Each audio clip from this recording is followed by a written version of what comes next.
Hey guys, welcome back to e-commerce paradise, and today I want to talk to you about how to scale your high-ticket dropshipping business. If this is your first time listening, definitely check out my free niches list for high-ticket dropshipping at ecommerceparadise.com/niches. You'll also get a free mini course as well to get you started so you get on the best path to success. All right, so let's talk about scaling. Scaling is all about just turning your business from a maybe $5,000 or $10,000 a month in revenue business into a $50,000 or $100,000 in revenue a month business, and then 10xing from there all the way up to $500,000 or $1 million a month. And it's easier said than done. Obviously, scaling just basically means you're fractalizing your business, which basically means that every single thing that you do needs to become more complex and deeper. You need to dive deep into certain things. Okay. First of all, we want to set some goals. So when it comes to scaling an e-commerce business, goals are really important because if you don't know where you want to go, then you're probably not going to really go anywhere anyways. So set some SMART goals. So SMART is specific, measurable, achievable, relevant, and time-bound. And so these goals need to be kind of formed in a way that is like a roadmap for the future of your business. So once you get past the goal setting process, then you can move on to analyzing what you already are doing. So you got to analyze and check out your business. And the most important thing to check out is your profit margins. With high-ticket dropshipping, some brands are going to be higher and lower margins, and some specific products will be higher and lower margins. So definitely consider which ones that are the highest margins, and then you're going to try to work with those suppliers more. And then if you have suppliers with low margins, then definitely try to get them to offer you higher margins just by reaching out and asking for it. Okay. Some simple ways to do it could be to, again, reaching out to suppliers, maybe figuring out a better way to lower shipping costs, and reducing overhead expenses as well. With high-ticket dropshipping, there's not much with overhead, but maybe certain things you don't really need. Like maybe you have a team member that isn't really producing that well. You can get rid of them and have somebody else do their tasks. Or you have software you don't actually really need to pay for. Get rid of your overhead expenses that are unnecessary and just drive growth. All right, the next thing that's pretty common is to expand your product categories and your product offerings. And a really good way to do that is just to take categories in your store that are doing well already and then expand upon that and try to find more suppliers within those categories. And then just try to test out new categories. And basically all you got to do is reach out to suppliers in those other categories and see if they're offering dealer accounts and then sign up, add them to your store, add them to your ad account, so on and so forth, and see if they sell. If they sell, great. If they don't ever sell, then usually you probably want to just remove them from the website entirely or try to figure out why they're not selling. But the great thing about dropshipping, of course, is that you don't need to buy any inventory. So selling up front is really easy and definitely should be done because that's going to help you to grow quite a bit quicker. Just be careful when you're offering new suppliers products. And if you're intermixing the in-marketing campaigns, then you got to be careful that one supplier isn't messing up the marketing campaigns of another supplier. So I've had this happen a lot. So just make sure that you keep an eye on that as new products are added to your store. How is that affecting your advertising campaigns? How is that affecting your marketing campaigns? And usually when it comes to high-ticket dropshipping, we choose niche stores also. So expanding outside your niche is a little bit, it can lead to lower sales in your main niches. Let's just put it that way. So definitely consider that you should try to stick within your main niche for the most part, and you can explore categories that are relevant to it. And then if you start getting too far outside that, maybe you consider set up a separate niche site altogether for that. All right, then a really good way to scale also is to implement effective email marketing strategies. Email marketing is really good. You have a list, and all you need to do is create broadcast campaigns and improve upon your sequences that are already there, your automated sequences. So email marketing, the best way to do it is by driving launch-style campaigns where you have pre-launch content, and then you have a launch window, and then you have post-launch content. And also you should try to drive user feedback. User-generated content is really good, so getting video reviews and things like that. And you can do that through email marketing really easily. And then also upselling.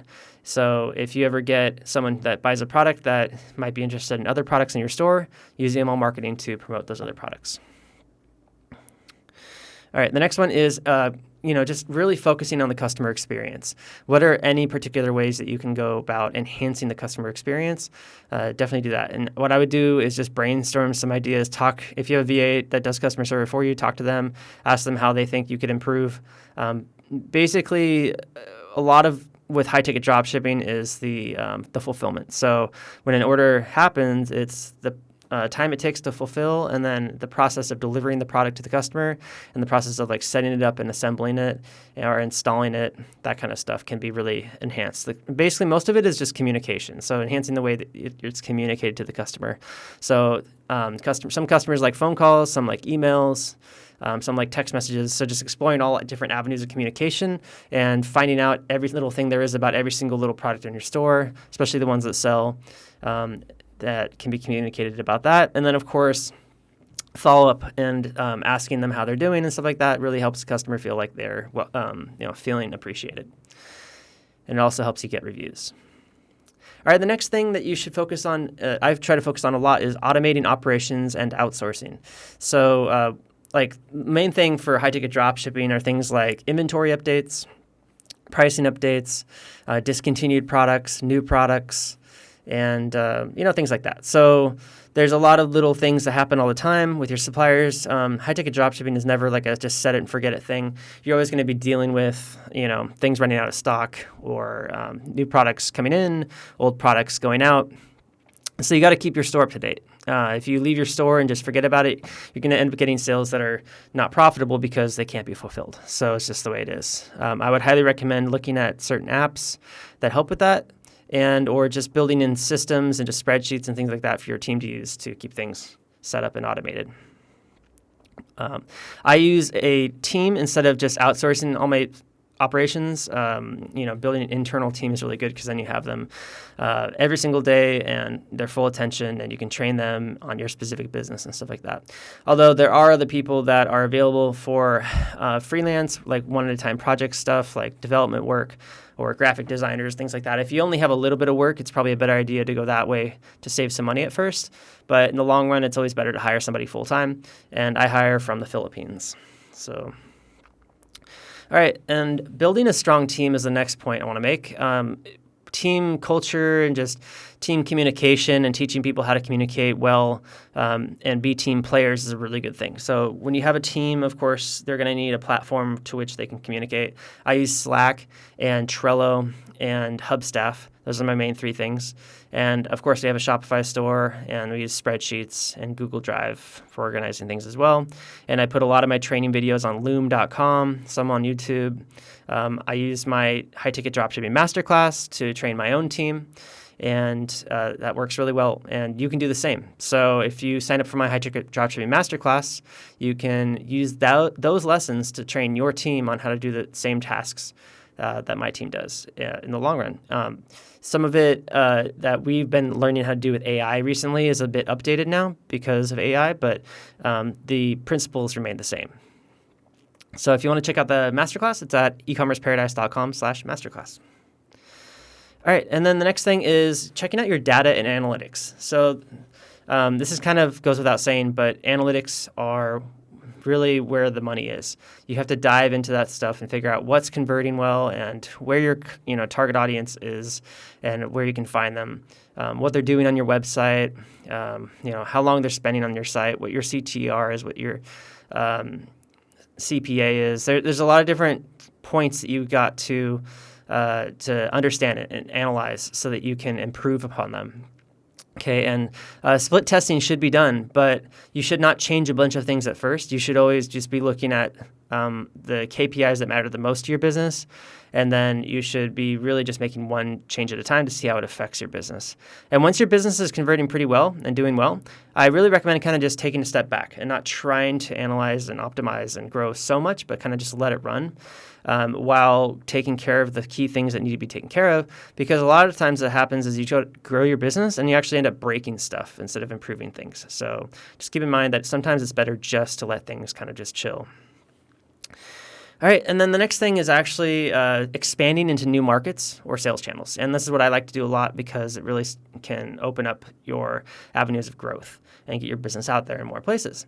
And of course, first and foremost, you should focus on social media.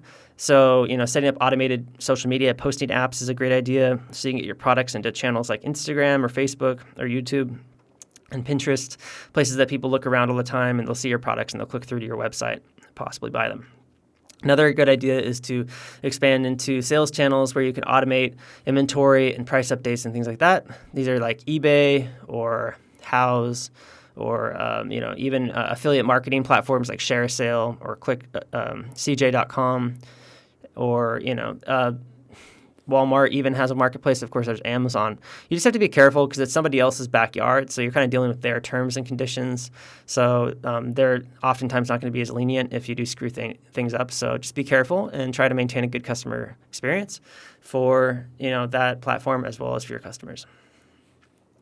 All right, and then let's just talk lastly about optimization and adaptation. There's a lot of strategies that you can use to continue to optimize things. You just have to be careful and choose the optimization strategies that are right for your niche and your target market. And, again, one thing at a time.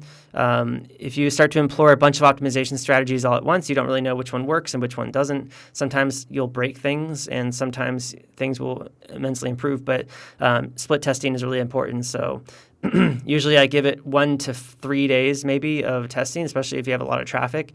If you don't have much traffic, you need to give it a little bit more time.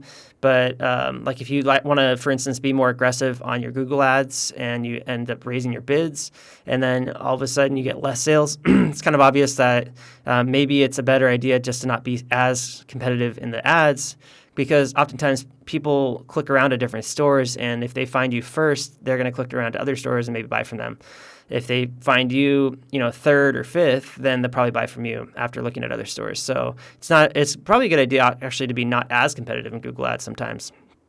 So just try to test things out, see how it goes, and continually try to grow your business and improve things. All right, so thanks for watching this video, listening to this podcast. I appreciate it, and if you liked it, please leave a review. On YouTube, please like and comment and share and subscribe. And on the podcast, you can leave a review, and I appreciate all the reviews that I get. If you're interested in learning more about high-ticket dropshipping, go to ecommerceparadise.com. Again, check out the niches list. It's free, as well as the mini course. We have a high-ticket dropshipping masterclass, which is a 35-module course that I'm continually adding new content to and improving. And there's a community around that as well. And so check that out. And then we also have services. I'd like to announce that we now have an all-in-one service called Ecommerce Elite, where you get access to my entire team of over 10 VAs, where we manage the ins and outs of every single part of this business. You can get access to all of them to grow your business on a monthly basis. So check that out, and also check out our turnkey service if you're just getting started and you don't know, you kind of have an idea that you want to do this, but you don't have the time to do it, but you do have a lot of money to invest. Then this might be good for you, where me and my team, we build an entire store for you. And there's even an optional partnership agreement as well on the end of that. So if you want us to continue to grow it in exchange for revenue share, that's available as well. We also offer other services like ad management services, SEO services, as well as, I offer private coaching. So go check all that out at ecommerceparadise.com, and you can click over to the services menu. You can check each one of those out. And of course, you can always contact me, Trevor at ecommerceparadise.com, and you can follow me on social media. I'm on Instagram, Facebook, Twitter, TikTok. I tend to post a lot of skateboarding videos and videos of my cats and things like that and food, but I definitely post some stuff about e-commerce as well. The e-commerce channels, I'm going to get hopefully growing more. So Ecommerce Paradise is on Instagram. Ecommerce Paradise is also on YouTube, and we'll be growing that on other channels as well. So stay tuned for that. Thanks for listening, guys, and we'll see you out there in the next video and podcast. Take care.